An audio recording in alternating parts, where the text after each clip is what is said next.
بلاول بھٹو زرداری کا شاہد خاقان عباسی کی جانب سے دیا گیا شوکاز نوٹس پھاڑنا دراصل مہر تصدیق ثبت کر رہا ہے کہ پیپلز پارٹی اور نون لیگ کی راہیں عملاً جدا ہو چکی ہیں۔ آصف علی زرداری اور نواز شریف دو متضاد بیانیوں پر سوار ہے، جس کا لامحالہ نتیجہ مزید کشیدگی، الزام تراشیاں اور ایک دوسرے کو تنقید کا نشانہ بنانے کی صورت میں نکل سکتا ہے۔ میں ہوں ملک ظہیر بابر، اور آپ نے یہ چینل سبسکرائب نہیں کیا تو اس چینل کو سبسکرائب کریں۔ ناظرین، پی ڈی ایم میں جو دو نمایاں جماعتیں تھیں اور جن کی وجہ سے اپوزیشن اتحاد آگے بڑھ رہا تھا، وہ بلا شبہ مسلم لیگ نون اور پاکستان پیپلز پارٹی تھی۔ جب ان دونوں جماعتوں میں اختلاف پیدا ہوا تو اس کا نتیجہ ظاہر ہوا کہ اب یہ اپوزیشن اتحاد ہمیں کسی طور پر آگے بڑھتا ہوا نظر نہیں آ رہا۔ یہ بات بھی درست ہے کہ ماضی کی جو اپوزیشن اتحاد تھے اس میں پارٹیاں آتی جاتی رہیں، مگر وہ چلتا رہا۔ مگر دوسری جانب آج جو زمینی حقائق ہے وہ ہمیں مختلف پیغام دے رہے ہیں۔ بلاول بھٹو زرداری اور آصف علی زرداری جس انداز میں آگے بڑھ رہے ہیں، وہ یقیناً 2023 کا الیکشن ہے جس میں وہ نمایاں پوزیشن حاصل کرنا چاہتے ہیں۔ مبصرین کا یہ بھی خیال ہے کہ جو مستقبل کا جو اتحاد بن رہا ہے اس میں ایک طرف اگر نون لیگ ہمیں لیڈ کرتی نظر آ رہی ہے اور دوسری طرف پاکستان پیپلز پارٹی آگے بڑھ رہی ہے، جس میں عوامی نیشنل پارٹی ہو سکتی ہے، ایم کیو ایم ہو سکتی ہے، اور اس کے علاوہ عوامی نیشنل پارٹی کے ساتھ ساتھ مولانا فضل الرحمان کے متعلق بھی یقین کے ساتھ کچھ نہیں کہا جا سکتا۔ پی ڈی ایم کی جو سیاست ہے اس میں یہ امکان اب کم ہوتا نظر آ رہا ہے کہ وہ صلح صفائی کی جانب آگے بڑھیں گے۔ مریم نواز اگر دستبردار بھی ہوتی ہیں تو یہ قیاس آرائیاں زور پکڑ رہی ہیں کہ مسلم لیگ نون کو طے شدہ اہداف میں کچھ بھی نہیں ملنے والا، یعنی کہ 2023 کا جو الیکشن ہے، جو 2023 میں سیاسی سیٹ اپ ہے، اس میں نون لیگ کسی طور پر ہمیں جگہ پاتی ہوئی نظر نہیں آ رہی۔ آج سی ای سی کا جو اجلاس ہوا جس میں بلاول بھٹو زرداری نے شاہد خاقان عباسی کی جانب سے دیا گیا شوکاز نوٹس پھاڑا، اس پر شرکاء یعنی کہ پیپلز پارٹی کے دیگر اراکین نے تالیاں بجائیں اور داد دی۔ یہ بات بھی اہمیت کی حامل ہے کہ اس اجلاس میں سابق صدر آصف علی زرداری بھی موجود تھے، جو تمام تر جو صورتحال کا نہ صرف باریک بینی سے جائزہ لے رہے تھے بلکہ اس تمام عمل میں ان کا بھی کلیدی کردار ہے۔ ناظرین، جو سیاست ہے وہ اقتدار کے لیے کی جا رہی ہے اور کی جاتی رہی ہے۔ اقتدار سیاست میں نمایاں مقام حاصل نہیں کر پاتا۔ کچھ لوگ مبصرین جو ہیں ان کا یہ خیال ہے کہ پیپلز پارٹی اور نون لیگ دونوں ایک دوسرے کو دھوکہ دینے کے لیے پر تول رہے تھے۔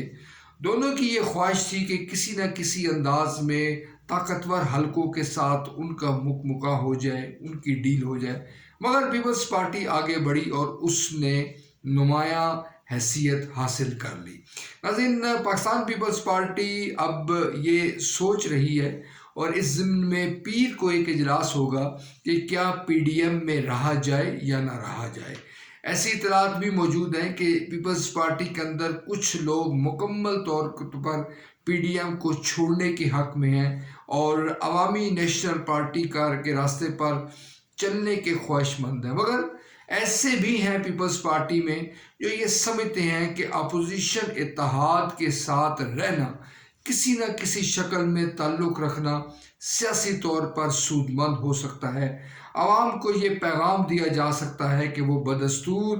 اپوزیشن کی سیاست کر رہے ہیں اور بدستور اپوزیشن اتحاد کا حصہ ہیں۔ اب یہ فیصلہ کیا ہوگا، پیپلز پارٹی کون سا راہ اختیار کرے گی، اس ضمن میں قیاس آرائیوں کا سلسلہ جاری ہے۔ دوسری طرف اس بات کا قوی امکان ہے کہ پاکستان پیپلز پارٹی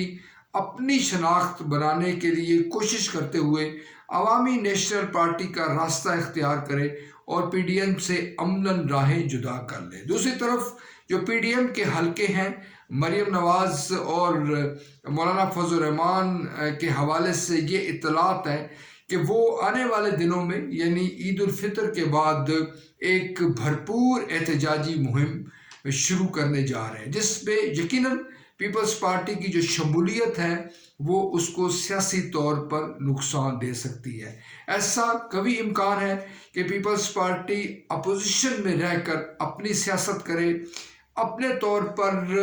عمران خان کو نشانہ بنائے اور لوگوں میں یہ تاثر مضبوط کرے کہ حقیقی جو اپوزیشن جماعت ہے وہ پیپلز پارٹی ہی ہے۔ دوسری طرف سید یوسف رضا گیلانی نے پیپلز پارٹی کے اجلاس میں یہ پیشکش کی کہ اگر